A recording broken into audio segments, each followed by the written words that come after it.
Hello student, welcome to Simply Tuition. আজ আমরা class 10 ভৌতবিজ্ঞান সাতটা পাবলিকেশনের দ্বিতীয় অধ্যায় গ্যাসের আচরণের অনুশীলনের প্রশ্ন উত্তরগুলো নিয়ে আলোচনা করব। তো চলো শুরু করা যাক। প্রথমেই এমসিকিউ প্রশ্ন উত্তর। এইচটিপিতে 2.24 লিটার অধিকার করে 4.4 gram carbon dioxide, 0.64 gram sulphur dioxide, 24 gram carbon, 16 gram oxygen, যেখানে কার্বনের পারমাণবিক গুরুত্ব দেওয়া আছে 12, অক্সিজেনের 16, সালফারের 32। দেখো উত্তর কি হবে? উত্তর হবে option A 4.4 gram carbon dioxide. কিভাবে দেখো, কারণ আমরা জানি এইচটিপিতে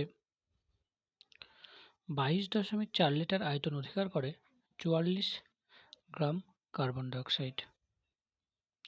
44 কিভাবে আসলো? কার্বন ডাইঅক্সাইড, কার্বনের পারমাণবিক সংখ্যা 12 যোগ অক্সিজেনের 16, 16 গুণিত 2, তাহলে 12 যোগ 16 দুগুণে 32, 32 আর 12 যোগ করে 44। তো 44 গ্রাম কার্বন ডাইঅক্সাইড এর আয়তন কত? 22.4 লিটার। তাহলে 1 গ্রামের ক্ষেত্রে কত? আর আমাদের এখানে বলছে 2.24 গ্রামের ক্ষেত্রে কত? উত্তর হবে 4.4 গ্রাম। পরের প্রশ্ন, স্থির উষ্ণতায় নির্দিষ্ট ভরের গ্যাসের চাপ দ্বিগুণিত হলে তার আয়তন হবে দ্বিগুণ, অর্ধেক, 4 গুণ, কোনোটিই নয়। উত্তর হবে অর্ধেক, অপশন বি। দেখো, কারণ বয়লের সূত্র অনুযায়ী আমরা জানি চাপ ভ্যারিজাস 1/v। চাপ এখন পি থেকে দ্বিগুণ মানে 2p হলো, তাহলে আয়তন ঠিক কমবে, ভি থেকে হয়ে যাবে v/2 মানে অর্ধেক। নিচের কোন লেখচিত্রটি সঠিক নয়? পি বনাম 1/v, পিভি বনাম পি, ভি বনাম এন, পি বনাম টি। উত্তর হবে অপশন এ পি বনাম 1/v। পরের প্রশ্ন, 11.2 লিটার কোনো আদর্শ গ্যাসের জন্য এইচটিপিতে পিভি এর মান কত? দেখো আমরা জানি যে 22.4 লিটার কোনো গ্যাসের ক্ষেত্রে আয়তন, কোনো গ্যাসের আয়তন হলে এইচটিপিতে মান 1 মোল গ্যাসের মানে এন এর ভ্যালু 1, এনআরটি, যেখানে এন এর ভ্যালু 1, 1 মোলের ক্ষেত্রে হচ্ছে 22.4 লিটার।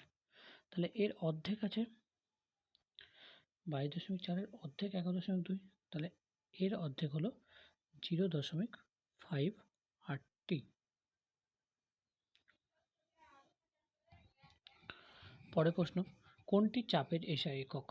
চাপের এসআই একক হলো newton per metre square, newton per metre square, মানে অপশন নাম্বার বি। স্কোয়ারটা ওদিকে গেল, পরে উঠে গেলে -2 হয়ে যাবে। অতি সংক্ষিপ্ত প্রশ্ন, 4 গ্রাম হাইড্রোজেন গ্যাসের জন্য এইচটিপিতে পিভি এর মান কত?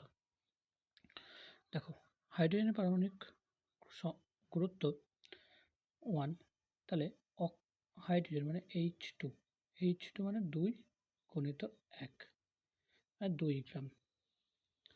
তাহলে 2 গ্রাম হাইড্রোজেনের আয়তন কত? 22.4 লিটার। এখানে ডবল আছে, 2 এর ডবল 4, তাহলে 22.4 এর ডবল 44.8 লিটার। বোঝা গেল? পরের প্রশ্ন, ভি ভ্যারিজাস টি এটি কোন সূত্রের গাণিতিক রূপ? এটি চার্লসের সূত্রের গাণিতিক রূপ। উত্তর হবে চার্লস। এবার নিচের বিবৃতিগুলি সত্য মিথ্যা দেখো। অ্যাভোগাড্রোর সূত্রে গ্যাসের অণুগুলির আয়তন গণ্য করা হয়, এটা হবে মিথ্যা। পরের প্রশ্ন, নির্দিষ্ট উষ্ণতা ও চাপে কোনো আবদ্ধ পাত্রে রক্ষিত গ্যাসের মধ্যে অণুগুলির বেগ সমান। উত্তর হবে সত্য। পরে, একই উষ্ণতা ও চাপে সম আয়তন কার্বন ডাইঅক্সাইড গ্যাসের মধ্যে অণুর সংখ্যা পৃথক, এটা মিথ্যা। এবার এক কথা উত্তর, চার্লসের সূত্র অনুসারে স্থির চাপে কত ডিগ্রি সেন্টিগ্রেড উষ্ণতায় কোনো গ্যাসের আয়তন শূন্য হবে? -273 ডিগ্রি সেন্টিগ্রেড উষ্ণতায়। পরের প্রশ্ন, চার্লসের সূত্রে ধ্রুবক দুটি কী কী? গ্যাসের ভর ও গ্যাসের চাপ। যদি বয়েলের সূত্রের ক্ষেত্রে বলতো তাহলে গ্যাসের উষ্ণতা, চাপের জায়গাতে হয়ে যেত গ্যাসের উষ্ণতা, এবং গ্যাসের ভর মানে ভর ও উষ্ণতা, এটা বয়েলের সূত্রের ক্ষেত্রে, বয়েলের সূত্রের ধ্রুবক।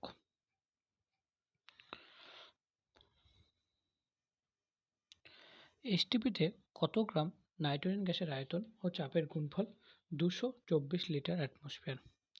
কীরকম অঙ্ক? এখানে নাইট্রোজেনের যে পারমাণবিক গুরুত্ব দেওয়া আছে সেটার মান দেওয়া আছে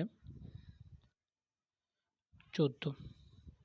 তাই নাইট্রোজেন N2 এর ক্ষেত্রে 2 গুণিত 14, 14 দুগুণে 28, তাহলে 28 গ্রাম নাইট্রোজেনের আয়তন কত? 22.4 লিটার। এখানে ঠিক তার 10 গুণ আছে, তাহলে এখানেও 28কে 10 দিয়ে গুণ করলে হবে 28 গুণিত 10, 280 গ্রাম।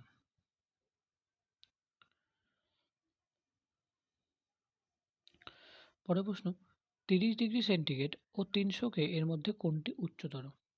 দেখো, আমরা জানি সেন্টিগ্রেড থেকে কেলভিনে নিয়ে গেলে 273 যোগ করতে হয়।